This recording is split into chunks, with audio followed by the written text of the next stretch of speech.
This is a silver quarter range. Hey, it's silver! Yeah! That might be a half. That might be a half. That might be a walker.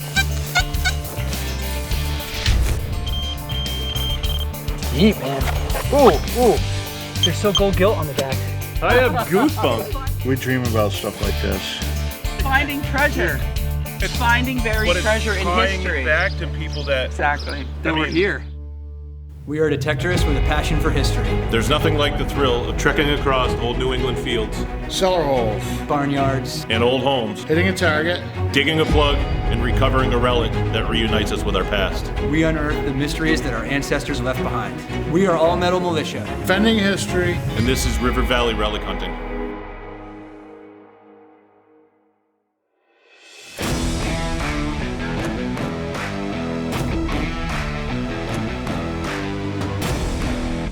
My name's Kendall Edkins. Some folks call me Kendig. I've been metal detecting for about 5 years.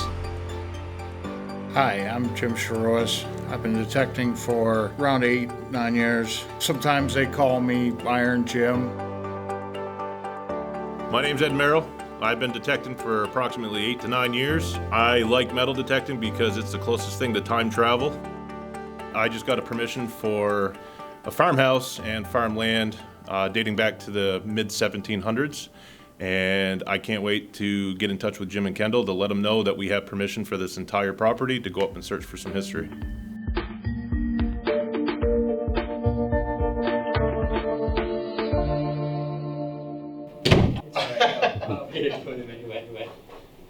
Hey guys. Hey Ed, what's up? So Ed had this little surprise for us. I came on down to base camp and found out about this place, the Boyd Farm. Yeah, just looking at some old maps.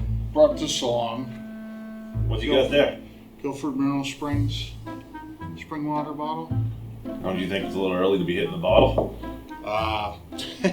No, I just thought it'd be appropriate. Well, it is a Guilford bottle, right? Absolutely. We actually are going to be heading to a permission today up in Guilford. A friend of mine told me about their farm. So it's really exciting about this new permission that Ed secured for us. An old farm, Guilford, Vermont. They have some hay fields, they have some lawn. It's an old 1700s house. And I'm not sure exactly what the date is, but she said that they were out plowing the field behind where we will be going today, and they pulled up an old bayonet at one point. So there's potential there. I'm pretty excited about it. It looks like a lot of land. It's got a lot of history, and I'm thinking we're gonna dig some relics today. Well, that's pretty cool, man. I mean, Guilford was founded in like the 1760s, I think. So it's an old spot. I think it was like the most populated town in Vermont from the 1790s to the early 1800s. So it sounds like there's a lot of history out that way. Oh yeah, definitely. And the other cool thing is, if you look, I'm gonna bring up, so this is the aerial shot we got right there. And their house is right in the center here. And they still have an operational barn, or a farm I should say. They've got some head of cattle, they've got a few horses. Generations of families supposedly lived there. I can't wait to get my detector out there and see what I can find. Jim, you're right. We are looking at some rain maybe later today, so let's keep our eyes on that. Yeah. I do not want to get caught out in that field in a thunderstorm, man. No. I think the key will be to hear their story, let them tell us, kind of where things took place, and maybe hit the fields, work our way inward towards the house. Sounds good to me. Yeah, always let the homeowner tell you where to go, because they probably know better than we do. So what I guess I'm hoping to find, and I know we find a lot of it pretty much every area we go to in Vermont, buttons, perhaps some coins, maybe some family heirlooms. So I would like to be able to gather up some relics that we find along the way, and hopefully by the end of the day present them with a good old hefty haul and show them everything we found, maybe date some stuff back to their family. Yeah, absolutely. I mean, you know how it is. Find a lot of stuff. If they want to keep it, I'm happy to give them whatever I find. Sounds good. Sounds like a plan. So they know we're on our way up. We just have to get our stuff together and tally ho. Get her dug. Get her dug.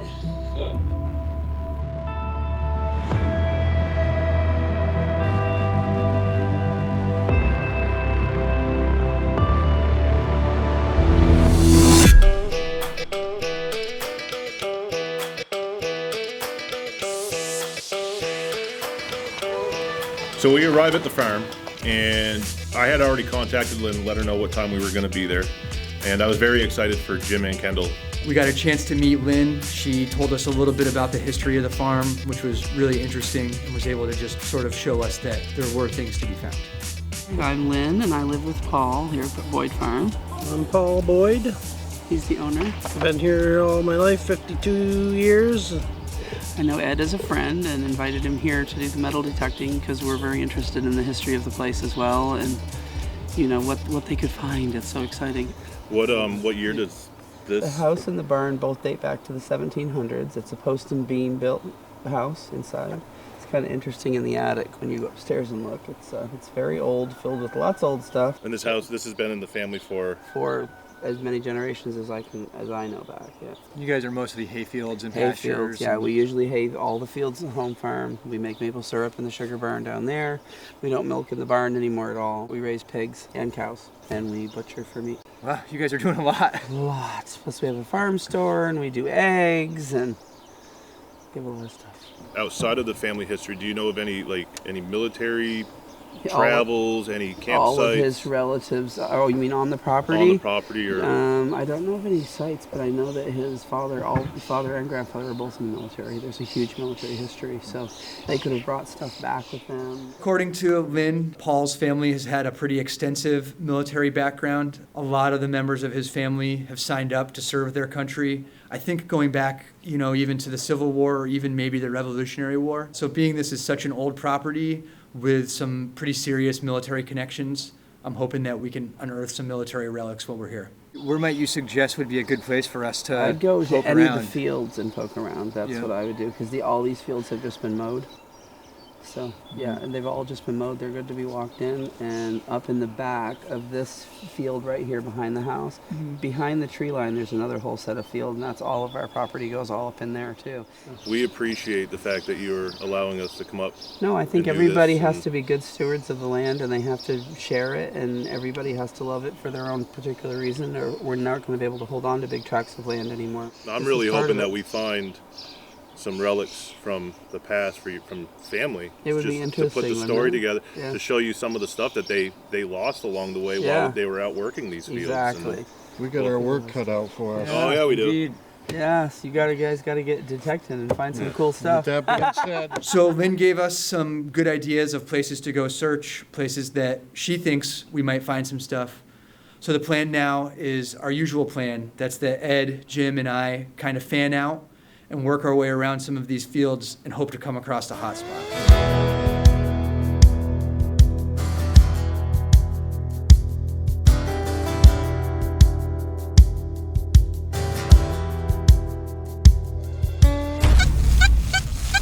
Something.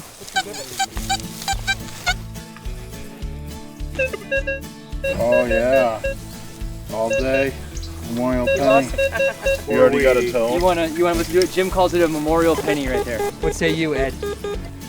I'm gonna go with Jim and say a memorial penny 4 inches down. I kind of want it to be a penny because usually when it's old, we get jinxed right off the bat. The ground is really dry. Dry ground is definitely a blessing and a curse. It's a blessing because your shoes don't get soaked, but dry ground is not as conductive as wet ground is. And so you tend to have kind of a harder time digging those deep targets. Also, dry ground is pretty hard. You really have to really kick your shovel in there to dig those holes. Deeper in the hole than that. More than 4 inches, Maybe it's not. Ed. Oh, Oh no! Pepsi cap. Woo, it's an old Pepsi cap, You're though. wrong. one though. Wow, Yeah, that's an all old right. one. Well, what I was just telling Jim is, usually when we come into these old fields, yeah, there's probably a lot of stuff buried through here, but over time, a lot of that stuff will settle, 5, 6, 7 or more inches underground. So we're finding a lot of modern trash on the top, which is completely drowning out anything that might be lower. I think you're right, Ed. We ought to go across the street, maybe see if we can find a quieter field.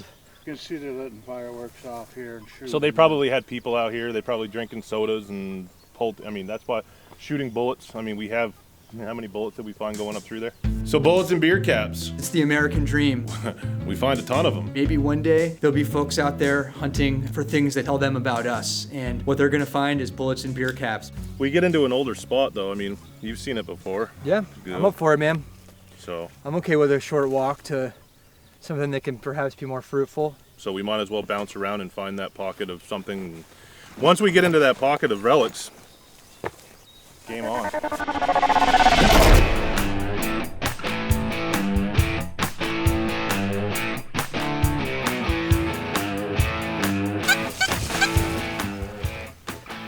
Well, that sounds like a pretty good one. It could just be a little teeny scrap. Where is it? Well, I got the spoon part, and maybe there's something else in there. Oh, hey. We have almost a complete spoon out of this hole. That's definitely an old one. It's silver plated.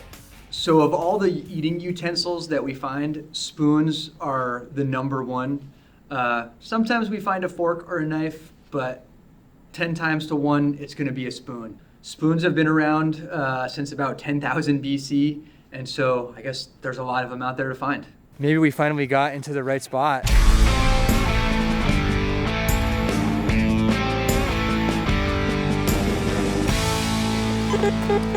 Hey, I got something. I get a nice solid mid-tone on my metal detector. Start digging the plug. Right over here, this just popped out. Oh my goodness. By the heft of that button, the thickness and the shape of it, I believe it to be a coat button. Around the period that we were dating it back, early to mid 1800s. You guys want to head over to the backyard? Yeah, I'd like to go over check the backyard. Seems like a good idea. What do you say, Jim? Yeah, I think the closer to the house. I mean, back in the beginning days of these farms, the fields were small. So when I walk into a field, I immediately look at the borders, the distance across and widths. Back in the old days or the colonial days, you tended to be closer to home for safety reasons. Yeah, I say we go over there and just go slow through the yard. There's probably going to be a lot of trash, but we might, I mean, it's going to be right next to the house. 17, what did she say, 17? That's my specialty is around the house. Yeah. So. That's why we call him Iron Jim. Let's go. Iron Jim. Iron. Get him in the iron. We moved over to the backyard. The fields weren't producing as much as we'd hoped. I ran over to the car for a minute, and when I came back, I figured I'd make things a bit more interesting. So I proposed a little bet to Ed and Jim. First person to find a silver coin, it's got to be older than a mercury dime. So mercury dime or older, silver. The other two guys buy him lunch. It's got to be older than a mercury dime, but it can be a mercury dime? Mercury dime. Or older. Or older. So it can't be a Rosie. Can't be a Rosie. That adds a lot of excitement, especially if you're drained from hunting all day. We do stuff like that a lot. It just adds a little competition. You know, sometimes it's for $1, sometimes it's for lunch, or somebody's got to buy sodas on the way home or something. But it just makes it fun. First guy who finds one, the other two guys pay for lunch. What if it's a quarter or like a $50? Yeah, it could be anything. It's got to be Two lunches. pre-1944. Then it's 2 lunches. Today and tomorrow. No. You won't get that out of me. You hear that? That's a yes. I heard a yes. I heard a yes. That's All the right. deal. First guy who finds silver, pre-1944 silver, the other two guys buy him lunch. And if I win, I get to pick where. Okay. Fair enough, Jim. All right. Just not Burdicks. My advantage to winning this bet is my machine. The Deus just sniffs out silver, running in hot mode. I think I can find the silver, that little teeny squeaky high tone of a deep silver dime. That's all me.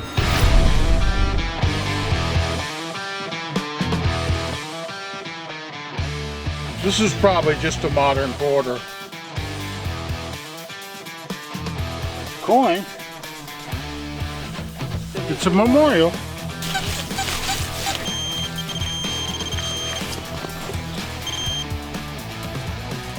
Yep. Oh, Iron Jim leaves all those targets behind. I know Jim's like on a coin shooting, like I'm just looking for silver coins. He's just leaving everything else. Modern dime. Not good enough for lunch. You want to swing this one and tell me what you think? Already been through there. Well, if you've been through here, you missed this. I think this is a silver quarter range. So we're all out hunting and Ed gets a monster hit. Jim and I, of course, run over. We all check the tone. We all confirm that is a great hit, and silver was definitely a possibility in that hole. Just, it seemed way too good to be true. Is that your barber? Dude, if that's your barber and your lunch? If that's a barber, I might do a backflip for everybody. Never found a barber quarter, ever. Lunch is on you guys. I don't know. It's gonna be 1963.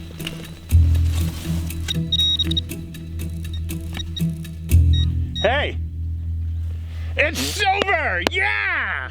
Yeah! Oh yeah. Come look at this. I'm clearing away the dirt, and as I'm looking, Kendall and Jim are looking over my shoulder as well. I clear it back, and then I just see the rim of it sticking out. That's silver all day. That might be a half. That might be a half. That might be a walker. I was thinking, here it is, I've lost the bet. I'm gonna have to buy Ed lunch later. Oh, it's bigger than a half. That's $1. What? Silver dollar. What? Wait a minute. Whoa. Start brushing away, and as I pull it out, I can tell it's a lot lighter than a silver coin would be. Nope.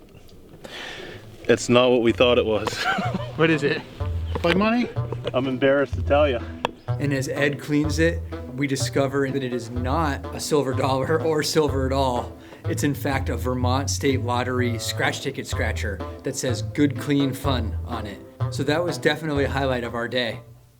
Not for Ed's though. All right, guys, I'll try to wrap this up. Megabucks.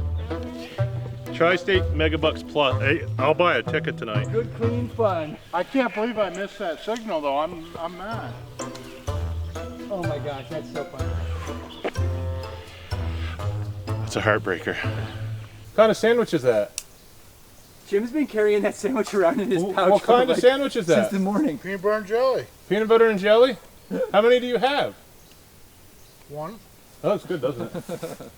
Peanut butter and jelly. I've been eyeing that tinfoil wrapped up in his pouch all day. So I'm working the backyard, coming around the backside. It looked like they had a clothesline. There was a little divot in the ground. I was digging around there, and next thing I know, I hear Kendall saying that he thinks he has something really good. So this is ringing up really nice. Like a silver kind of tone. Ooh, look at that. Right there. Look at that, Jim. Whoo! That's silver. It says Robert E. Welch, USN, U.S. Navy, and it's got a number on it, which I imagine is his ID number. I think this is going to be something that the homeowner is going to want back. I knew it was a really nice relic. I knew it was a really significant relic, and I knew that Kendall was onto something. Oh man, that's awesome. I mean, there's the relic of the day so far. Yes, that's it. so this is, if this is World War II, then technically it's pre-1944. Yeah. I know, I'm just kidding. So I got a chance to dig that plug. I saw that shiny glint in the hole and I knew it was silver. It didn't win me the bet, but it was just a fantastic find and way better than the silver coin. Those are the kinds of things that are awesome to find, even though you got to give them up back to the homeowner. I'm so excited to reunite them with something that probably means something to their family. We should talk to her and show her what we found. I definitely want to give her that bracelet for sure. I could totally use like a nice slice of pizza or like a sub right now. We're gonna share this bracelet with Lynn and Paul. I really hope that it's a family member or somebody who's connected to the farm. Finding a personal item always is really great, but ultimately when you can return that personal item, there's nothing that's better than that. We sat down with the relics. We let her know that it was quite a slow day, relic-wise, but we had a significant find that Kendall had pulled out of the ground from their backyard. Yeah, so I wonder, do you guys know who Robert E. Welch is? Is that somebody you guys know? Because I found something really cool, which is like a U.S. Navy silver bracelet. It's got his name on it. That's neat. We were really hoping that it was somebody that you guys would know who it was. No. You have to look it up. Wow. So you got some old pictures, huh? The grandmother, I believe, had kept very good notes on each picture. And it was like the last picture in the box that Lynn pulled out. And guess who it was? Wow. Maybe we'll do that first, Lynn. Maybe we'll check that field out first, way up in that corner. Bobby Welch, right here. I found him. And Elaine Sweeney. No, you didn't. And Norman Armstrong, 1941. I found him. He's right here. Did you really? Yeah, Bobby Welch, Robert Welch, Bobby Welch. He's right there. in the picture. That connects there him you to go. the picture right there. Right here. You put those two together? Yep. Yeah. That There he connects is, him right there. That's him right there. That was funny. That was the one picture on the top of that box. I picked it up and there he was. That was a first for me. To be able to give that back to them and tie it with the picture, it's just really cool. It was a really great experience, and I'm really glad to be a part of it. That's great to connect it with an actual face. That's so I would cool. keep that with that. I almost is put those pictures back in the amazing. box and I said, let me see that last one. And I picked it up because I saw the military. Just talking about it right now just gives me chilly bumps. You know, to bring something out of the ground, to match a name, match a picture of the person that actually lost it. Not often are you able to do that. Very rare. That's the feeling you get, is somebody not here no more that you made a connection with. I know. I have goosebumps. It's finding treasure. Goosebumps. It's finding buried treasure in history. Back to people that Exactly. That we're here. The other young man in the photo's name is Norman Armstrong. He's Paul's great uncle, I believe. So this is before, and then he had that whole history in the military. And this is probably what he and got that when he was retired. the end, and that's when he ended. So you have to be, That's so cool to have the whole timeline of the history of him in the military. So he's out back playing horseshoes or something. Probably. And bracelet came flying off and didn't even know it. Yep, probably. Didn't even know it. And it's been there all those years since you guys found it. So the last couple of days here at the Boyd Farm has been a memorable one. I learned a lot more about the area. I learned a lot more about the family. I didn't find a lot of relics, and neither really did Jim or Kendall. I was feeling pretty discouraged. We hadn't found much, just a few little trinkets and relics throughout the day. But that one bracelet that Kendall was able to save made it all worth it. I mean, the whole day was made uncovering that bracelet. It was just absolutely fabulous to find something of, historical value and also personal family value. I left with a better feeling about myself. I felt very much connected to the item that was unearthed, and getting that name to a face was a truly amazing experience. What an awesome weekend. It was a great score for Ed to get us on this big old 1700s property. We learned a heck of a lot about Guilford and the Boyd Farm over the last 2 days. That's what it's all about. We don't always go out there and recover the most amazing finds, but we always learn something. We always connect with people, and hopefully we can always teach people a little bit about what we do and share with them a little bit of the history of their own homes. So while we were going through all the pictures, we noticed that there were many, many, many, many pictures of many different people from many different years on the porch of the Boyd Farm house. And we couldn't think of anything better but to kind of capture our moment in time with the Boyd Farm. And we wanted to create our own memories and our own photo. So we went to the porch just like everybody else in the past has done, and we took a photo.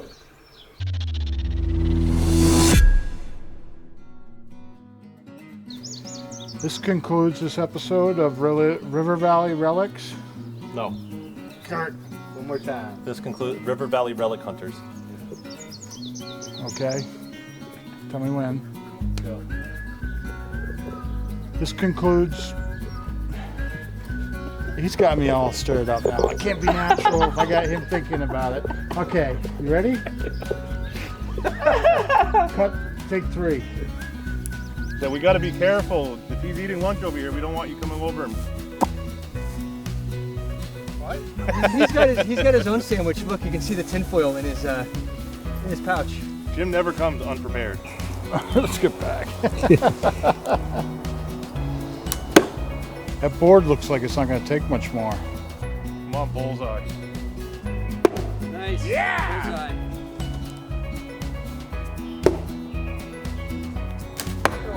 You gotta watch not to hit the tree. We should take that branch down. Yeah.